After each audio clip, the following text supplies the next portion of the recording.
여러분 안녕하십니까. 1월 22일 주일 넘치는 우리 교회 매일 묵상을 시작하도록 하겠습니다. 까치까치 설날은 어저께고요, 우리 설날은 오늘이래요.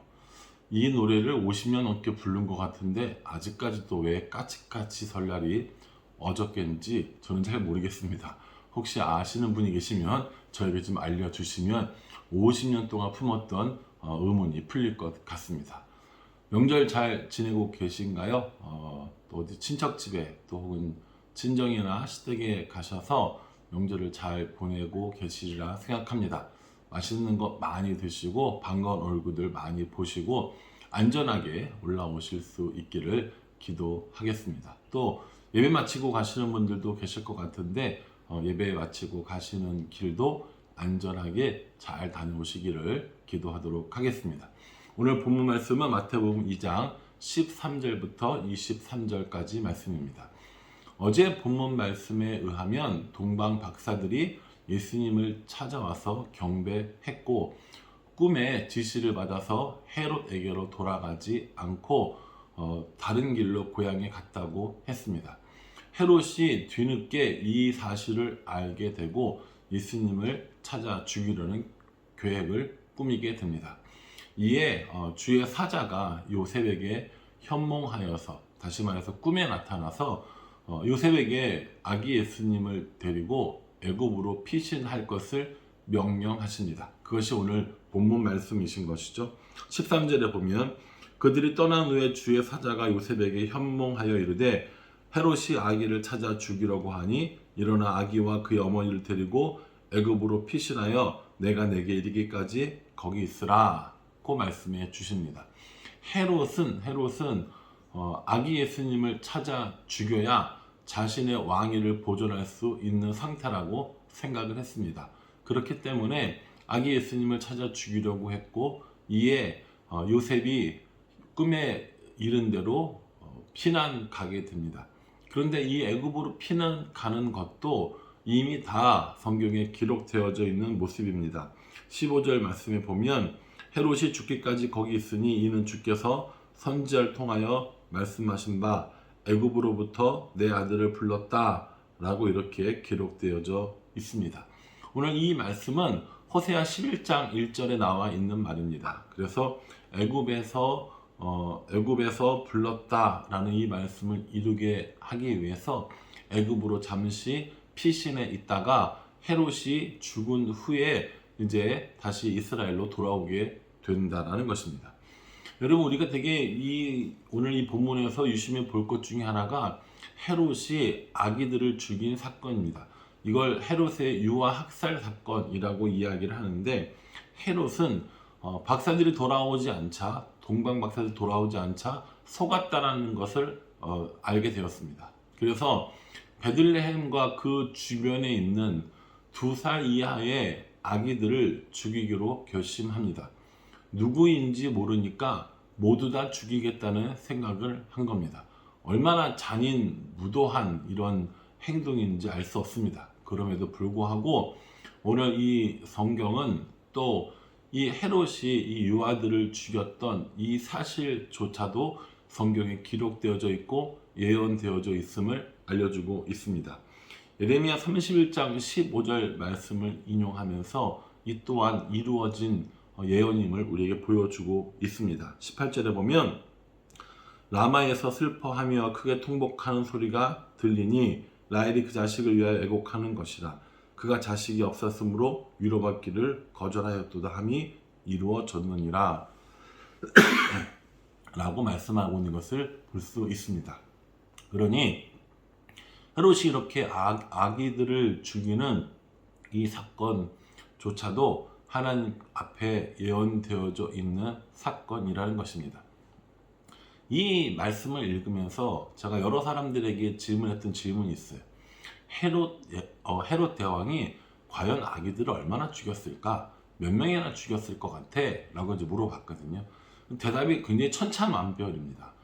제가 들은 가장 많은 수는 30만 명이고요. 되게 적게 들은 숫자는 뭐 한 1000명 이상 되는 이 정도를 이야기를 합니다. 사실은 정확히 알기를 어렵죠. 얼마 몇 명 죽었다라는 말도 기록되지 않으니까. 그런 학자들이 오늘날의 인구 분포 그리고 베들레헴의 인구 분포 등등 여러 가지를 조사해서 연구한 결과에 의하면 헤롯이 죽인 이 2살 미만의 베들레헴 근처에 있는 아기들은 20에서 30명 정도라고 추측을 하고 있습니다. 왜냐하면 인구 비율이 일정한 어느 정도 그 규칙이라기보다는 뭐 분포가 보이니까 그걸 생각하면 2살 이하의 아이는 한 30명 정도 되지 않았을까라고 추측을 하는 겁니다. 몇만 명, 몇십만 명 이렇게 생각하다가 30명 하면 많지 않은 인원이라고 생각할 수 있지만 한 마을에서 20에서 30명 되는 아기가 갑작스럽게 죽었다라는 것은 동네에 그리고 그 지역에 사는 사람들에게 굉장히 큰 충격이었으리라고 생각해 볼 수 있습니다. 이렇게 잔혹무도하게 아이를 학살한 그런 헤롯이 죽을 때까지 예수님은 애굽에 머물러 있었다고 나와 있습니다. 그렇게 하고 난 다음에 이제 이스라엘로 다시 귀환하는 시기는 언제냐면 헤롯이 죽은 이후입니다. 헤롯은 BC 4년경에 죽었다고 이야기를 했고 그의 아들 아켈라오가 그 뒤를 이어서 왕에 오르게 됩니다. 아켈라오가 왕에 오른 시기는 BC 4년이고 그의 통치의 마지막은 BC 6년이라고 기록이 나와 있습니다. 그러니 대충 보면 10년 정도 이렇게 왕위에 있었는데 이 아켈라오는 굉장히 포악한 왕이었다고 합니다. 그래서 10년 정도 지난 이후에 로마에 의해서 폐위당했다고 기록에 나와 있다고 합니다. 그러니 대략 예수님께서 다시 애굽에서 이스라엘로 돌아온 것은 AD 6년쯤이 아닐까라고 생각을 합니다. 그 전보다 조금 빠를 수도 있었다라고 생각되는 부분도 있기는 한데 그것은 아켈라오의 통치를 두려워해서 예수님과 그 가족들이 유대에 머물지 않고 갈릴리로 올라갔다는 기록에서 추측해 볼 수 있는 겁니다. 그러니까는 유대 지방에 아켈라오가 너무 통치를 극심하게 하니까 너무 포악하게 하니까 이 아켈라오를 피해서 윗지방인 갈릴리 지역으로 올라갔다는 거죠.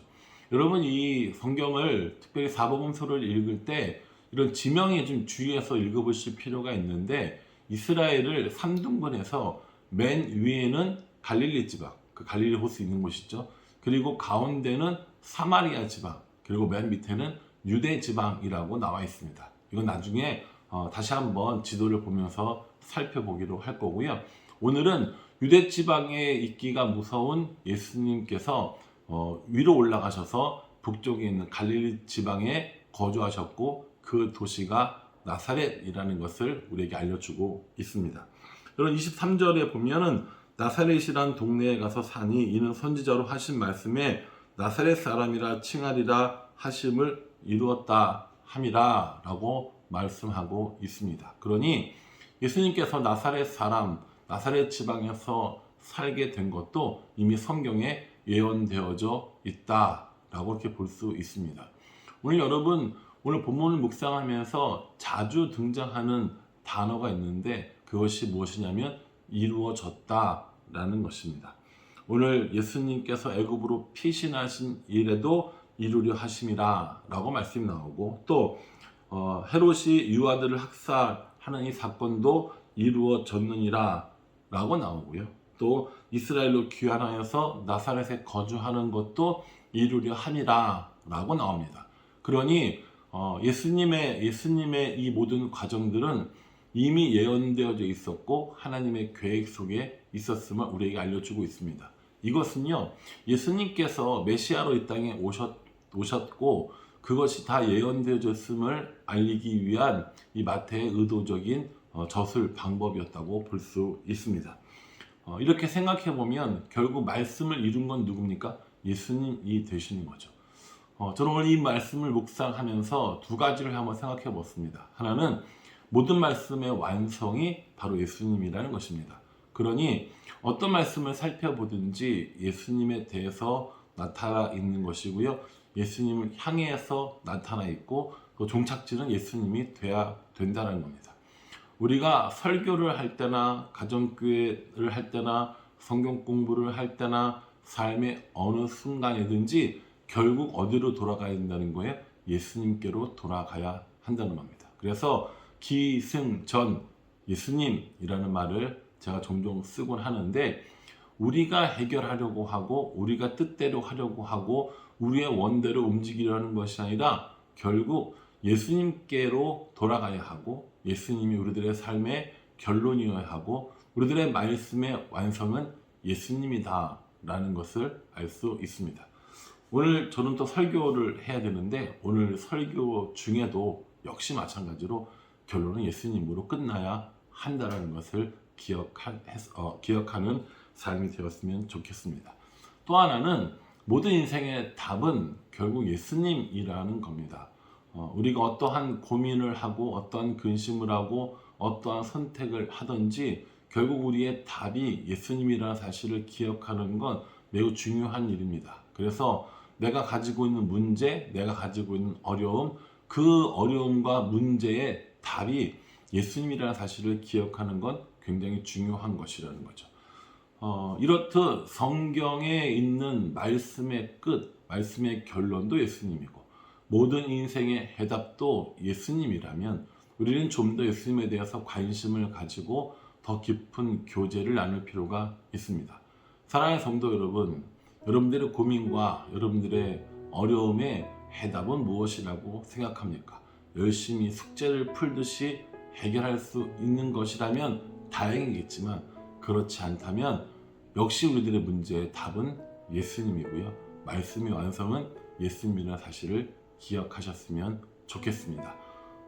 혹시 이 영상을 보는 분들 중에 가족 간에 어려움이 있는 분이 있다면, 오늘은 명절이니까요.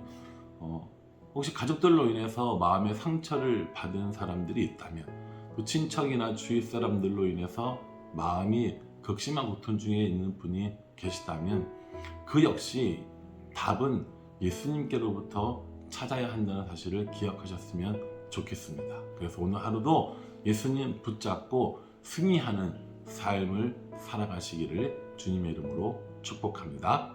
기도하겠습니다. 하나님, 예수님께서 애굽으로 피신하신 것, 그리고 헤롯이 유아들을 학살한 사건, 이스라엘로 귀환하셔서 나사렛 사람이나 칭함받은 모든 일들이 하나님의 말씀을 이루려 하심을 보았습니다. 하나님, 모든 성경의 결론이 예수님이고 모든 인생의 답이 예수님이라고 묵상하였으니 내게 주신 말씀을 이루어내는, 말씀을 이루는 삶을 살아가며 모든 인생의 답이 예수님이심을 나도 기억하며 살아갈 수 있도록 인도하여 주시옵소서. 하나님, 명절을 맞이해서 성도들 이곳저곳으로 이동하고 있습니다. 안전하게 하여 주시고 바쁜 중이라도 묵상하는 이 일들을 잊지 않을 수 있도록 하나님께서 함께 하여 주시옵소서. 하나님, 오늘 주일입니다. 설교 가운데 예수 그리스도를 선포하게 하시고 그 예수님으로 인하여서 승리하는 오늘 하루가 될 수 있도록 인도하여 주시옵소서. 예수님의 이름으로 기도합니다. 아멘. 여러분 명절 잘 지내시고요. 건강하게 또 뵙도록 하겠습니다. 감사합니다.